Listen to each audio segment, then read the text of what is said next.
সকলকে জয় যিশু। সকলকে স্বাগত এবং ধন্যবাদ জানিয়ে প্রভুর বাক্য নিয়ে চলে আসলাম আরও একটা সুন্দর দিনে।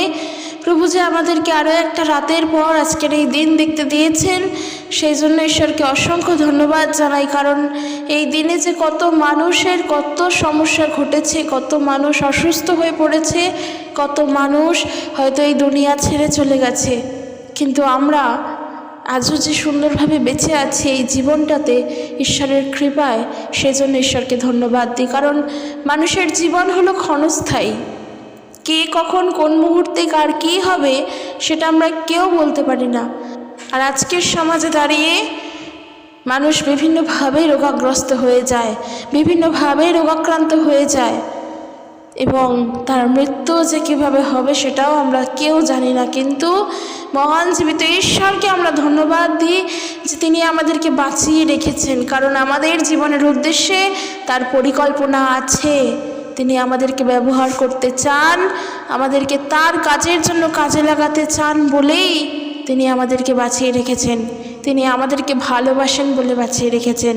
সেই জন্য ঈশ্বরকে ধন্যবাদ দিই যে এতক্ষণ পর্যন্ত আমাদের নিঃশ্বাস প্রশ্বাস সুন্দরভাবে আমরা নিতে পারছি এবং বর্জন করতে পারছি। এও কিন্তু ঈশ্বরেরই দয়াতে, তারই কৃপাতে।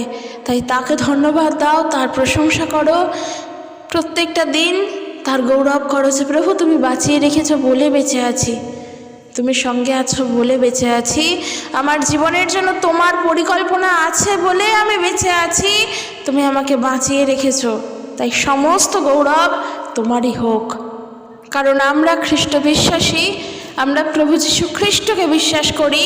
আর আমরা প্রভু যীশু খ্রিস্টকে বিশ্বাস করে আমরা ঈশ্বরের সন্তান হয়েছি।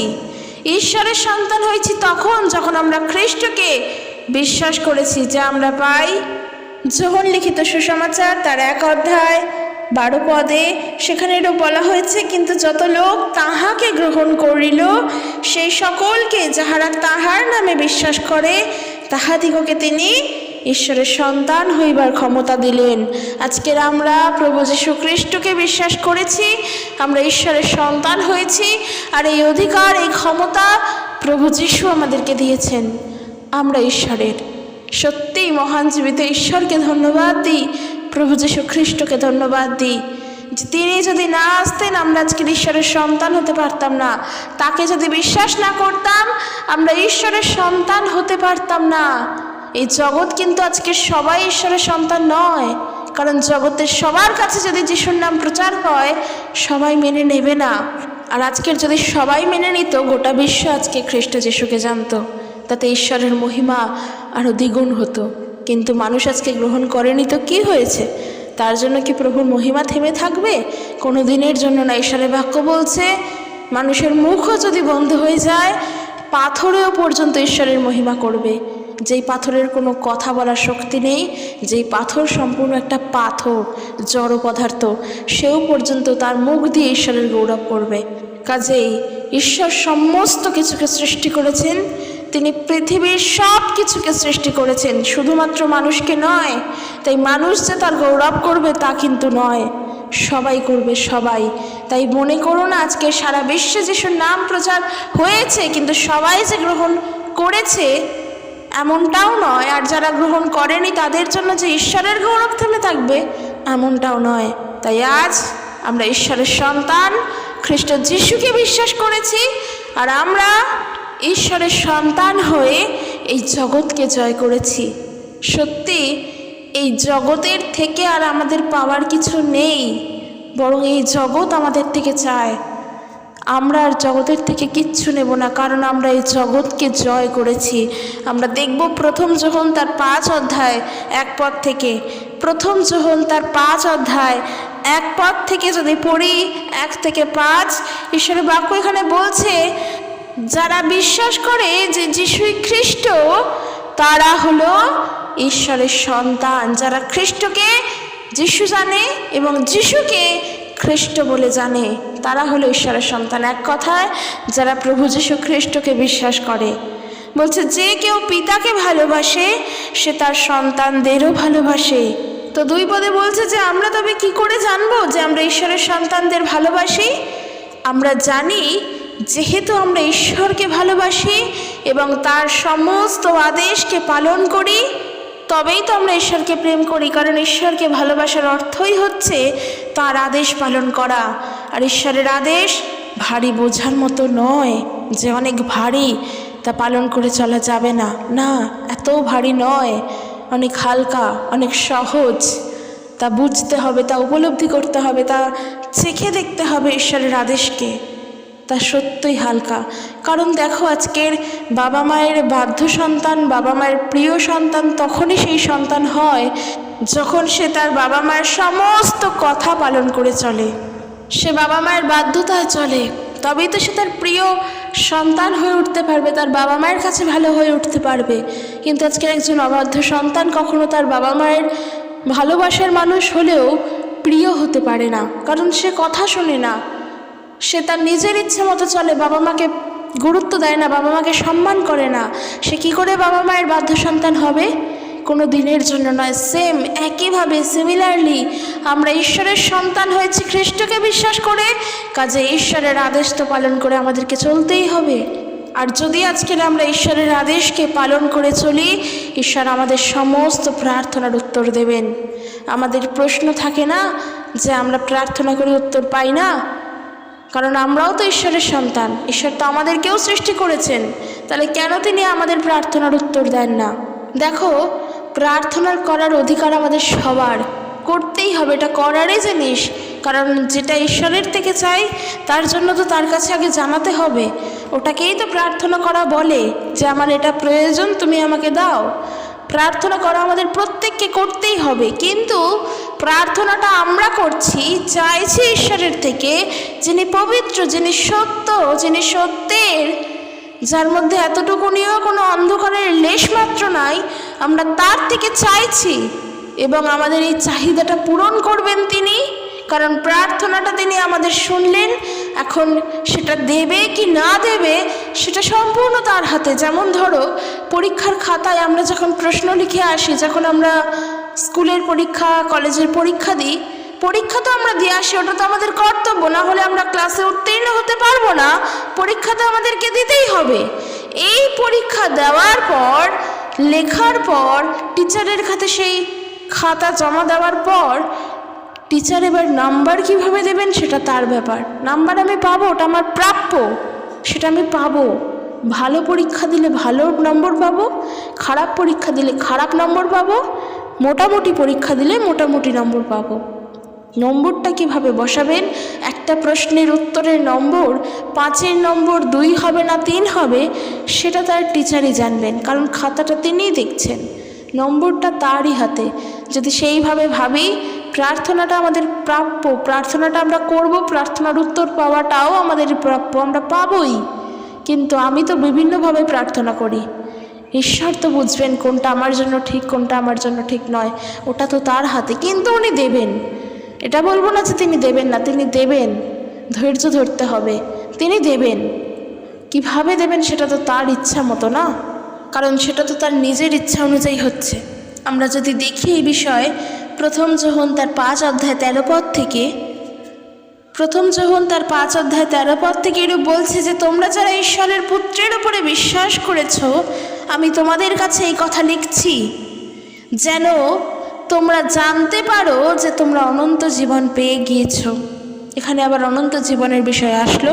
প্রার্থনার বিষয় বলছিলাম, এরপরে আসবো, কিন্তু যেহেতু এখানে আমরা পেলাম অনন্ত জীবনের কথা, তো এটা বিশ্বাস করে নাও, যেহেতু আমরা ঈশ্বরের পুত্র অর্থাৎ প্রভু যীশু খ্রিস্টকে পেয়ে গিয়েছি, তার উপরে সম্পূর্ণভাবে বিশ্বাস করতে শুরু করেছি, তবে এই কথা জেনে নাও যে তোমরা অনন্ত জীবন পেয়ে গিয়েছো। যে যিশুকে বিশ্বাস করবে, যে বিশ্বাস করবে যিশু আমাদের পরিত্রাতা, যে বিশ্বাস করবে যিশুর কাছেই আছে অনন্ত জীবন, যে যিশুকে বিশ্বাস করছে, অ্যাকচুয়ালি সে ঈশ্বরের সন্তান। কারণ যিশুকে না জানলে ঈশ্বরকে জানা কোনো দিনের জন্য সম্ভব নয়, প্রভু যিশুকে জানতেই হবে। আর এটা জেনে নাও যে আমরা ঈশ্বরের সন্তান হয়েছি, আমরা ঈশ্বরের পুত্রকে জেনে গিয়েছি, তাকে বিশ্বাস করেছি বলে আমরা অনন্ত জীবনও পেয়েছি। বলছে আমরা এই বিষয় সুনিশ্চিত যে আমরা যদি তার ইচ্ছা অনুসারে তার কাছে কিছু চাই, তবে তিনি আমাদের প্রার্থনা শুনবেন। আর আমরা যদি সত্যি জানি যে তিনি আমাদের প্রার্থনা শুনেছেন, তবে জানতে হবে যে আমরা তার কাছে যা চেয়েছি তা অলরেডি পেয়ে গিয়েছি। Praise the lord. এখানে আরও একটা বিষয় চলে আসে, বিশ্বাস। আমাদের বিশ্বাসে কতটা আমাদেরকে ম্যাচুরিটি হতে হবে, কতটা পরিপক্ক হতে হবে, যে আজকের আমি প্রভুর কাছে প্রার্থনা করছি যে প্রভু তুমি আমার জীবনের জন্য একটা সঠিক মানুষকে পাঠিয়ে দাও, যে কিনা আমার জীবনের পার্টনার হবে, যে আমার সঙ্গে থাকবে, শেষ পর্যন্ত থাকবে। প্রার্থনা করছো, তোমার বিশ্বাসে তোমাকে এতটা পরিপক্ক হতে হবে যে পিতা আমি বিশ্বাস করি তুমি অলরেডি তাকে আমার জীবনে দিয়ে দিয়েছো। তাহলে একবারের জন্য ভেবে দেখো আমাদের বিশ্বাসের ধারাটা কোথায় নিয়ে যেতে হবে, কতটা বিশ্বাসে আমাদেরকে স্থির হতে হবে। এখানে কিন্তু বিশ্বাসের কথা আসলো, বিশ্বাসে আমাদেরকে স্থির হতে হবে। তো দেখো যেটা বলছিলাম প্রার্থনার কথা, বলছে আমরা এই বিষয় সুনিশ্চিত যে আমরা যদি তার ইচ্ছা অনুসারে তার কাছে কিছু চাই, তবে তিনি আমাদের প্রার্থনা শুনবেন। কার ইচ্ছা অনুসারে? যার কাছে প্রার্থনা করছি তার ইচ্ছা অনুসারে। ঈশ্বরের কাছে প্রার্থনা করছি ঈশ্বরের ইচ্ছা অনুসারে। প্রভু যিশুর কাছে প্রার্থনা করছি প্রভু যিশুর ইচ্ছা অনুসারে। তিনি যেমনটা আমাদের থেকে চাইছেন, আমরাও যেন তার থেকে ঠিক সেই রকমটাই চাই। যেহেতু এই বিষয়ে আমি একজন টিচারের সঙ্গে উদাহরণ দিলাম, আবারও বলি, যখন দেখবে একটা তোমাকে 10 নম্বরের রচনা লিখতে দিয়েছে, সেই রচনা যখন টিচারের মন মতো হয়, সে কিন্তু তখন 10-এর জায়গায়, যেটা 10-এ অ্যাভারেজ নম্বর 5, সেটা সে না দিয়ে সে কিন্তু 7 কিংবা 7.5, 8 পর্যন্তও দেয়। অর্থাৎ সেই রচনা, সেই প্যারাগ্রাফটা টিচারের মন মতো হয়েছে। যখন দেখবে আমরা অফিসে কোনো কাজ করি, যদি বসের মন মতো কিছু হয়, সেই বস তখন আমাদেরকে অনেক অ্যাপ্রিসিয়েট করে, আমাদেরকে অনেক ভালো বলে, আমাদের সম্পর্কে প্রেজ করে। সিমিলারলি আমরা যদি ঈশ্বরের ইচ্ছা অনুসারে যাই, তিনি যেমনটা আমাদের থেকে চাইছেন সেই অনুযায়ী যদি আমরা তার থেকে চাই, তিনি আমাদেরকে তা দেবেন। তিনি দেবেন, এটা দেবেন মানে দেবেনই। ভেবে নাও দিয়ে দিয়েছে। এখন প্রশ্ন হলো তার ইচ্ছাকে আমরা বুঝবো কিভাবে। উদাহরণ তো দুটো দিলাম, উদাহরণগুলো তো জগতের। টিচারকেও বোঝা যায়, বসের মনকেও বোঝা যায়। ঈশ্বরকে বুঝবো কী করে? তিনি তো টিচারও নয় জগতের মতো, তিনি জগতের মতো বসও নয়, কিন্তু তিনি সারা গোটা ব্রহ্মাণ্ডের, যদি বলো তিনি টিচার, গোটা ব্রহ্মাণ্ডের তিনি বস। অর্থাৎ তিনি আমাদের প্রত্যেকের শিক্ষক, তিনি আমাদের প্রত্যেকের পিতা। তো তার মন আমরা বুঝবো কী করে? প্রথমত বলি, তার মন বোঝার ক্ষমতা আমাদের কারোর নেই। কারণ আমরা দেখব রোমিও তার 11 অধ্যায় 33 পদ থেকে এরূপ বলছেন সাধু পৌল, যে হ্যাঁ, ঈশ্বর তার করুণায় কত ধনবান, তার জ্ঞান ও প্রজ্ঞা কত গভীর, তার বিচারের ব্যাখ্যা কেউ করতে পারে না, তার পথ সকল কেউ বুঝতে পারে না। যেমনটা শাস্ত্রে বলছে, যিশাইয়া তার 40-13 পদ, প্রভুর মনকে কে জেনেছে? কেই বা তার মন্ত্রণাদাতা হয়েছে? আর কেই বা প্রথমে ঈশ্বরকে কিছু দান করেছে? এমন কে আছে যার কাছে ঈশ্বর ঋণী? কারণ ঈশ্বরে সব কিছুর নির্মাণ করেছেন, সব কিছু তার মধ্য দিয়েই অস্তিত্ব আছে এবং তার জন্যেই রয়েছে। চিরকাল ঈশ্বরের মহিমা হোক, আমেন। কাজেই তার মন বোঝার মতো কোনো মানুষ এই পৃথিবীতে জন্মগ্রহণ করেও নি, সারা জন্মে আর কেউ করবেও না। এক কথা, ঈশ্বরের মন বোঝার ক্ষমতা, অধিকার, স্পর্ধা কোনোটাই আমাদের নেই। কারণ ঈশ্বরের চিন্তা আর মানুষের চিন্তা এক নয়। ঈশ্বর যেই পথে হাঁটছেন, মানুষ সেই পথে হাঁটে না। ঈশ্বর আমাদের জন্য যেমনটা ভাবেন, মানুষ তার নিজের জন্য তার কানাকড়ি কল্পনাও করতে পারে না। ঈশ্বর মহান, তার পরিকল্পনা, তার চিন্তাভাবনা সম্পূর্ণই আলাদা। যদি তা না হতো, আজকের আমরা তার উপরে ভরসা করে চলতে পারতাম না। তিনি আমাদের জন্য যেটা ভাবেন, যেটা করেন, তা বেস্ট করেন। বেস্ট মানে বেস্ট। তাই তার মন আমরা বুঝবো না, কিন্তু তার ইচ্ছাকে আমরা বুঝতে পারি। তার ইচ্ছা কি আমাদের জন্য, সেটা আমরা বুঝতে পারি। আর যখন তার ইচ্ছাকে বুঝবো তখন আমরা সেই মতন প্রার্থনা করব। আর যখন তার ইচ্ছাকে বুঝবো সেই মতন প্রার্থনা করব, আর ঈশ্বর আমাদের প্রার্থনা শুনবেন। দেখবে ঠিক তোমার জীবনে সেই প্রার্থনা কার্যকারী হচ্ছে। তখন তার নিজেরাই উপলব্ধি করতে পারবে। প্রথমত দেখব তার ইচ্ছা কি আমাদের জন্য। যদি আমরা দেখি প্রথম থিসেলনিকীয় তার 5 অধ্যায় 16 পদ 17 পদ, সেখানে ঈশ্বরের বাক্যরূপ বলছে, সর্বদা আনন্দ করো, অবিরত প্রার্থনা করো, সর্ববিষয়ের জন্য ঈশ্বরকে ধন্যবাদ দাও, কারণ তোমরা যারা খ্রিস্টের সঙ্গে যুক্ত তাদের বিষয় ঈশ্বরের এটাই ইচ্ছা। আজকের আমরা যারা খ্রিস্টের সঙ্গে যুক্ত, যারা আমরা যিশুকে বিশ্বাস করেছি, যিশুকে বিশ্বাস করে ঈশ্বরের সন্তান হওয়ার অধিকার পেয়েছি, আমাদের প্রত্যেকের জন্য ঈশ্বরের ইচ্ছা এইটাই। প্রত্যেক খ্রিস্ট বিশ্বাসী ভাই বোনদের জন্য ঈশ্বরের ইচ্ছা এইটাই যেন আমরা অবিরত প্রার্থনা করি আর সর্ববিষয়ের জন্য ঈশ্বরকে ধন্যবাদ দিই এবং সর্বদা যেন প্রভুতে আনন্দ করি। এটা ঈশ্বর চান। জগতের মধ্যে যেন ডুবে গিয়ে জগতের সঙ্গে যেন মিশে না যায়। সমস্ত গৌরব, সমস্ত প্রশংসা, সমস্ত গ্লোরি যেন একমাত্র মহান জীবিত ঈশ্বরের হয়, তা যেন অন্য কারোর না হয়। এবং অবিরত প্রার্থনা করো, যা দরকার, যেটা প্রয়োজন, সব কিছুর জন্য যেন আমরা ঈশ্বরের দিকে সাহায্য চাই। আমার কষ্টের কথা যতটা সময় নিয়ে আমি মানুষের কাছে শেয়ার করব, তার বেশি সময় যেন আমরা ঈশ্বরের কাছে দিই। মানুষকে বলার আগে যেন প্রভু জানতে পারেন। অবশ্যই প্রভু জানতে পারেন। এখানে একটা বিষয় আছে, প্রভু তিনি তো আমাদের অন্তর্যামী, তিনি আমাদের সব কিছু দেখতে পান। আমরা আবার বলি তাকে আমাদের সিসিটিভি ক্যামেরা, অর্থাৎ তার চোখে সব কিছুই ধরা পড়ে।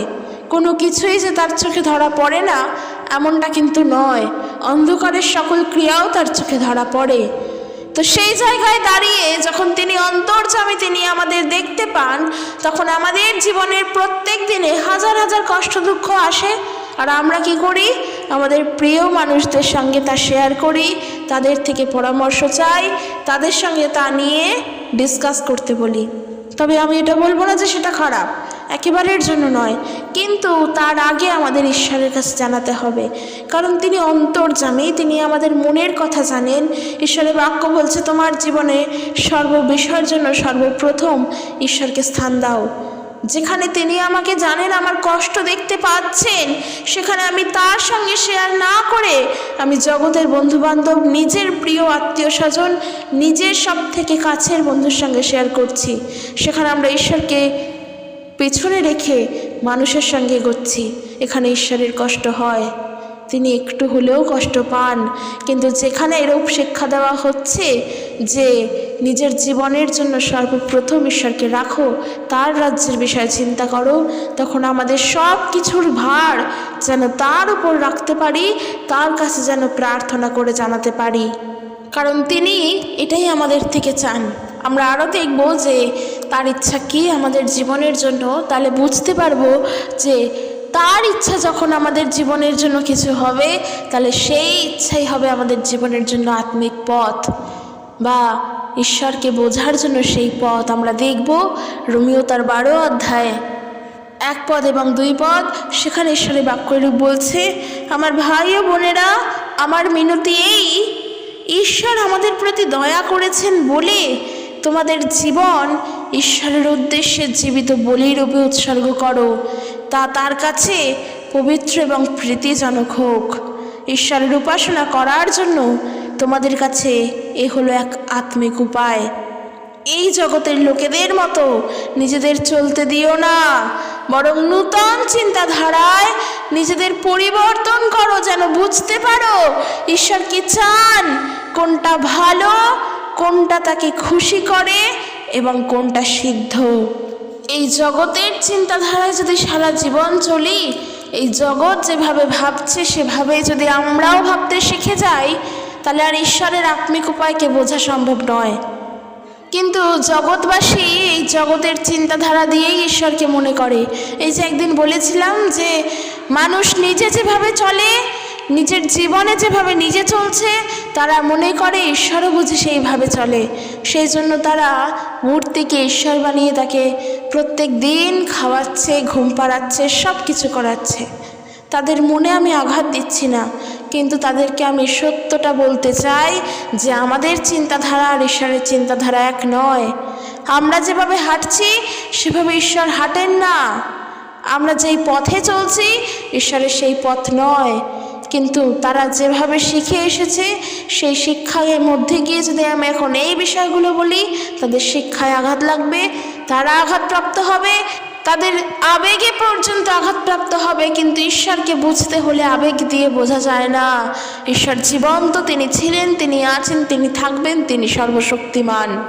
আমার আবেগ থাকুক চাই, আমার আবেগ না থাকুক, তিনি ছিলেন, তিনি থাকবেন। তাই ঈশ্বর যেমন, তাকে তেমনভাবেই থাকতে দাও। তিনি যেন আমাদের পরিচালনা করেন, এই প্রার্থনা যেন তার কাছে জানাই। তাই যেভাবে জগৎ চিন্তাধারায় চলছে, যেভাবে জগৎ নিজের পথে হাঁটছে, যদি আমরা সেই পথে হাঁটি আমরা আত্মিক পথ খুঁজে পাবো না, ঈশ্বরের ইচ্ছাকে আমরা বুঝবো না। মানুষ বলে প্রভু যীশু খ্রিস্টতে থেকেও জগতের মতো চলা যায়। এরকম অনেক মানুষকে আমি শুনেছি। আমার তো মনে হয় তাদের জন্য একটাই কথা বলবো, তাদের কথা শুনে আমার মনে হয় তারা খ্রিস্ট বিরোধী। কারণ তারা জগৎকে ছাড়তে পারছে না, তারা চলছে খ্রিস্টতে, তারা বাইবেল জানে, তারা বাক্য পড়ছে, তারা প্রার্থনা করছে, তারা সব করছে। তারা প্রভু যীশুকে ভালোবাসে, প্রভু যীশুকে খ্রিস্ট বলে নিজের পরিত্রাতা বলেও স্বীকার করে, কিন্তু তারপরেও তারা জগৎ থেকে বেরিয়ে আসতে পারে না। কিন্তু আমাদের এই জগতের চিন্তাধারা থেকে বেরিয়ে আসতে হবে ঈশ্বরের আত্মিক পথকে খোঁজার জন্য, আত্মিক পথকে পাওয়ার জন্য। কারণ রোমীয় তার 12 অধ্যায় 1 পদ বলছে, নিজেদের জীবনকে ঈশ্বরের উদ্দেশ্যে বলিরূপে দাও। কারণ প্রভু যীশু খ্রিস্ট তিনি তার জীবনকে যদি আমার উদ্দেশ্যে বলি দিতে পারেন, আমি কেন পারবো না? তিনি তো রক্ত ঝরিয়ে বলি দিয়েছেন, কিন্তু ঈশ্বর তো আমাকে বলছেন না আমার রক্ত ঝরিয়ে বলি দিতে, নিজের জীবনকে তার হস্তে সমর্পণ করতে বলছেন। প্রার্থনা করো এইভাবে, প্রার্থনার উত্তর তুমি পাবেই পাবে। কিন্তু ঈশ্বর তিনি কি চান আমাদের থেকে কারি কারি টাকা? তিনি কি চান যেন আমরা মণ্ডলীতে আসি এবং সব থেকে ভালো দশমাংশ আমরা দিই, সব থেকে ভালো উপহার আমরা দিই, সব থেকে ভালোভাবে আমরা আমাদের মণ্ডলীকে সব কিছু সম্পত্তি দান করি? এগুলো কি ঈশ্বর চান? কোনো দিনের জন্য চান না।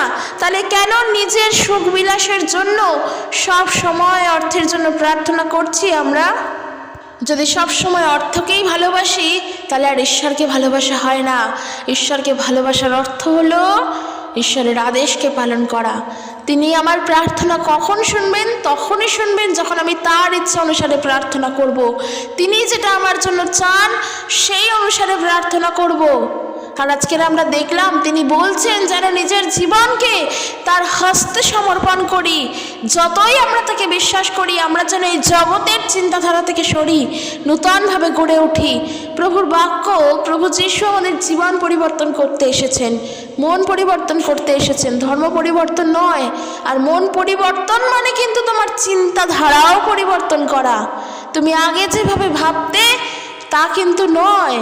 তুমি আগে মানুষের সম্পর্কে যেমনটা ভাবতে, তোমার শত্রুকে শত্রু বলেই জানতে, খ্রিস্টকে জানার পর, ঈশ্বরের বাক্যকে জানার পর খ্রিস্ট এমন শিক্ষা দিচ্ছেন আপন শত্রুর জন্য প্রেম করো। অর্থাৎ আজকে তুমি তোমার ওই শত্রুকে বন্ধু বলে ভাববে। নিজেদের চিন্তাধারাকেও পরিবর্তন করতে হবে। আগে যে জিনিসটা আমাদের চোখে পাপ বলে মনে হতো না, সেটাকে অনেক ভালো বলে মনে হতো, কিন্তু খ্রিস্টকে জানার পর তোমার চিন্তাধারা পরিবর্তন করো। যেটা ভুল সেটা ভুল, যেটা পাপ সেটা পাপ। ঈশ্বর মানুষকে সৃষ্টি করেছেন একজন ছেলেকে আর একজন মেয়েকে, কিন্তু এই সমাজে ছেলে মেয়ে বাদ দিয়ে আরও অনেকে ঘুরে বেড়াচ্ছে। সমাজ তাদেরকে ভালো বলছে, সমাজের কাছে তারা স্বীকৃতি পাচ্ছে। কিন্তু একবার চিন্তা করে দেখো তো, আমরা তো ঈশ্বরের সন্তান, ঈশ্বরের পথে চলছি। ঈশ্বর যদি তাই চাইতেন তাহলে তো প্রয়োজন অনুযায়ী একজন ছেলে আর একজনকে মেয়েকে সৃষ্টি না করে তিনি আরও অনেক মানুষকে সৃষ্টি করতে পারতেন। করেনি তো, একজন ছেলে একজন মেয়ে। এটা ঈশ্বরের পরিকল্পনা। যেটা ভুল সেটাকে ভুল বলো, যেটা ঠিক ঈশ্বরের চিন্তাধারায় তা প্রার্থনা করে তা ঠিক বলো। তাই ঈশ্বর যা আমাদের থেকে চাইছেন আমরা যেন সেইভাবে প্রার্থনা করি। আর তাই জন্যই বলছে যে তার ইচ্ছা অনুসারে তার কাছে কিছু চাও, তবে ঈশ্বর তিনি আমাদের প্রার্থনা শুনবেন।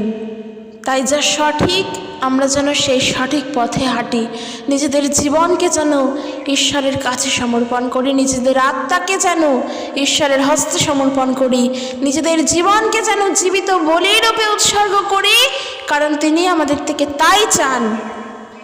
আমাদের জীবনের থেকে তার সেটাই ইচ্ছা, যেন আমরা সম্পূর্ণ নিজের মতন করে নয় কিন্তু তার ইচ্ছা অনুসারে চলতে পারি। ওই যে বললাম, পরীক্ষার খাতা আমরা টিচারকে দেব, প্রাপ্ত নম্বর আমরা কত পাচ্ছি সেটা টিচারই জানবে, এবং তার মন মতন করে আমরা পড়াশুনো করব যেন নম্বর বেশি ভালো করে পাই। তাই যদি আজকেও ঈশ্বরের ইচ্ছা অনুসারে প্রার্থনা করি তিনি তাতে খুশি হন, তিনি আমাদেরকে তাই দেন।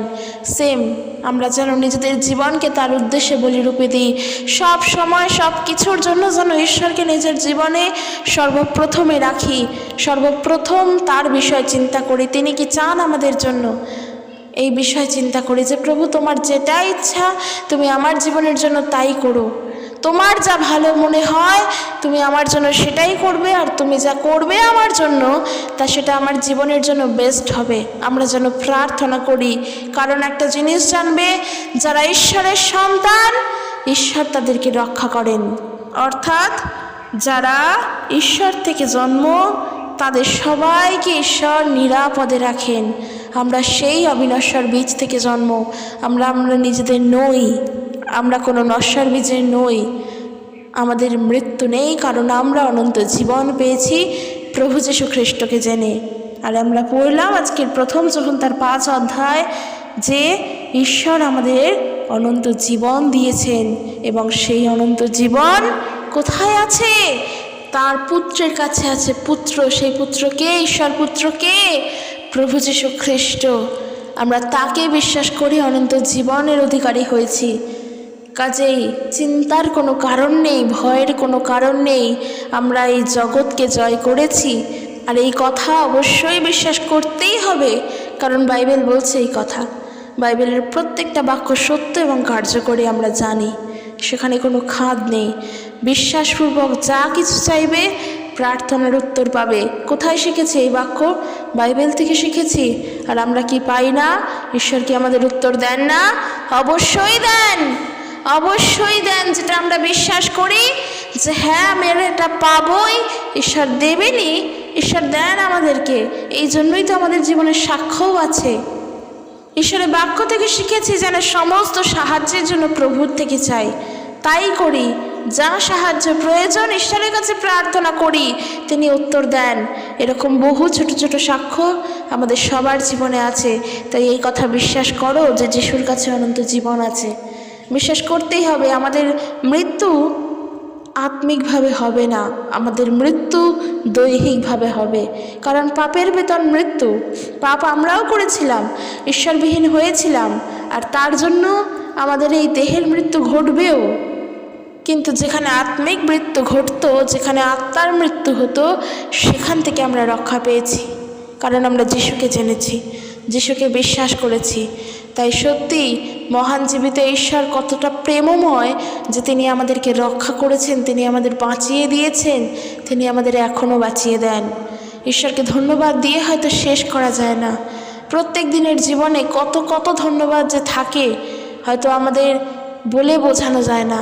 মাঝে মাঝে হয়তো আমরা আনন্দে হয়তো আত্মহারা হয়ে গিয়ে ধন্যবাদ দিতেও ভুলে যাই, সেটা তো আলাদা ব্যাপার, সেটা তো ঠিক নয়। কিন্তু ঈশ্বরের বাক্য পড়লাম, ঈশ্বরের ইচ্ছা কি? প্রথম থেসলোনিকেও তার 5 অধ্যায় 17 পদ 16 পদ 18 পদে যে আমরা যেন সর্ববিষয়ের জন্য তাকে ধন্যবাদ দিই। তাহলে তবেই তো আমরা বুঝবো যে তিনি আমাদের জন্য কি চান।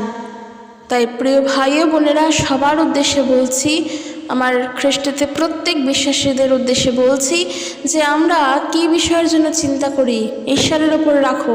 আমরা চিন্তা করছি আমাদের প্রার্থনা প্রভুকে শুনছেন? অবিশ্বাস করো না, বিশ্বাস করো।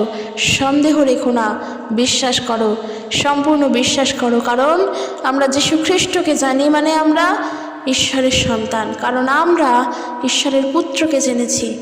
আর আমরা যেহেতু ঈশ্বরের পুত্রকে জেনেছি, তাই জন্য ঈশ্বরের পুত্রকে বিশ্বাস করেছি বলে সেই পুত্রই আমাদেরকে অধিকার দিয়েছেন ঈশ্বরের সন্তান হওয়ার।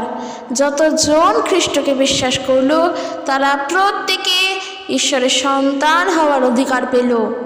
আর যেহেতু আমরা ঈশ্বরের সন্তান, তাই জন্য আমরা এই জগৎকে জয় করেছি। কেন? কারণ প্রভু যীশু খ্রিস্ট তিনি নিজে মৃত্যুবরণ করে নিয়েছিলেন। তিনি নিজে শয়তানের সমস্ত মন্দতাকে জয় করেছিলেন। শয়তানের বিজয় হয়েছিল, শয়তানের বিজয় ঘটিয়েছিলেন খ্রিস্ট। মৃত্যুঞ্জয়ী তিনি, কারণ তিনি 3 দিন বাদে পুনরুত্থিত হয়ে উঠেছিলেন। মৃত্যু তাকে আটকাতে পারেনি। আর সেই জায়গায় আজকের কি করে বলছো এই জগৎ আমাদেরকে আটকাবে, দিয়াবল আমাদেরকে আটকাবে? এত স্পর্ধা দিয়াবলের নেই।